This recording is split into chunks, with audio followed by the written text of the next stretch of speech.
Scott, it's another disappointing defeat on the roads. The longest trip of the season here to Truro. It looked like initially a really good first half. Obviously, apart from going a goal down, there were chances for us. It just seemed to fall apart a little bit in the second half. What's your assessment then, visiting playoff contenders in Truro, and how do you think the side did today? Yeah, I'm disappointed naturally after a defeat, but I'm not. I think in terms of the first half, we had 3 really good chances. If we take them on another day, it's a different game. We obviously have to come out in the second half and chase the game. We leave ourselves open at times, but we still had a couple of really good chances. It's tough. Like, a lot of the lads have been on the road since 6 o'clock this morning, and it's not an excuse, but it doesn't help. Of course it doesn't. It's really difficult coming down here, and fair play to Truro for doing it the opposite and going to the away games that they have. It must be difficult for them as well. So I would have taken a point before the game. I'd have snapped your hand off, because even as someone that experiences playing today, I know how tiring it is, and by the time you get here, you feel leggy and you feel lethargic. The pitch is quite heavy, and it takes a bit out of you. So I'm not disappointed. I'm really not. I thought it was an honest performance. I thought the lads gave it a real go. We probably created more chances today than we have in a lot of our previous away games. And I just said that to the lads. There's more positives than there has been in previous games. The only disappointment is that we've had an unbelievable following here today, and we've not been able to send them home with something. Do you feel though in the second half, probably in that final half an hour of the game, chances just didn't come at the right time when obviously they got their second goal? And on that second goal, is there any sort of feeling that maybe Charlie could have done a bit better there, or is it just unlucky? Yeah, no, Charlie's made some great saves in the game, and he's beaten himself up. He knows he probably needs to do better. But we're not going to hammer Charlie for that. He's made a great save in the first half. He's made a couple in the second half. But it is a disappointing goal. I think it kind of deflates the boys. It kind of takes the sting out of everything. And I felt like if we could keep it at 1-0 for longer, we might just nick something. And that's the disappointing thing. But there's no blame to Charlie. The first goal is sloppy. We talked about being sort of effective defensively today, and playing in their half, putting balls forward, and sort of making it a high tempo game and not overcomplicating things.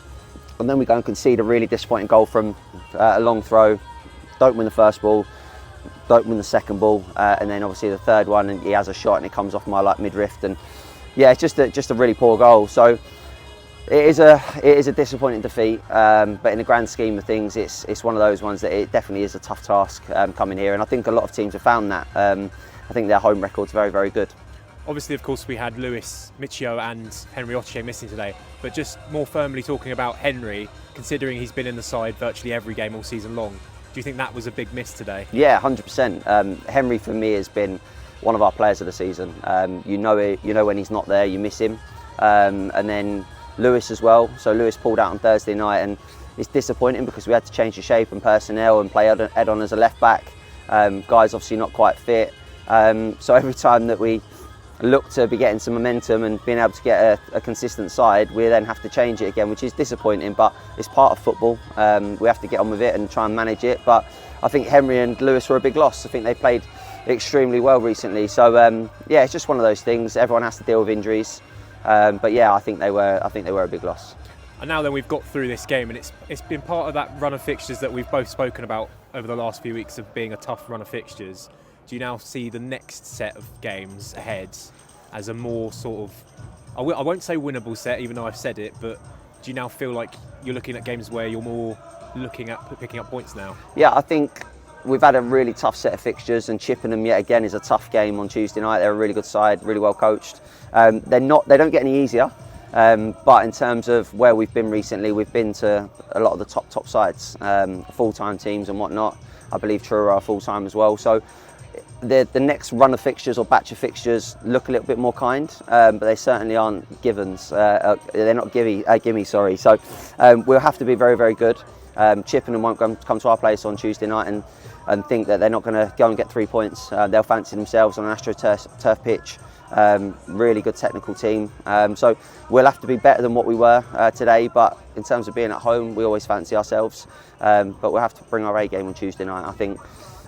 We'll see who's available, see how the lads feel. We'll probably get home at the best part of 2 o'clock tonight, so rest and recover, see where we're at. But like you say, we've done the the sort of mammoth effort and task of getting down here today, and our fans have done it as well. And it's just incredible to see those people that have travelled down in their numbers, the expense, the cost of which it's obviously cost a lot of people. So we appreciate it massively, we really do. It's just a shame that we couldn't celebrate with them after and give them something to go home with. But I just want them to know how thankful we are for obviously spending their hard-earned cash and coming to support us.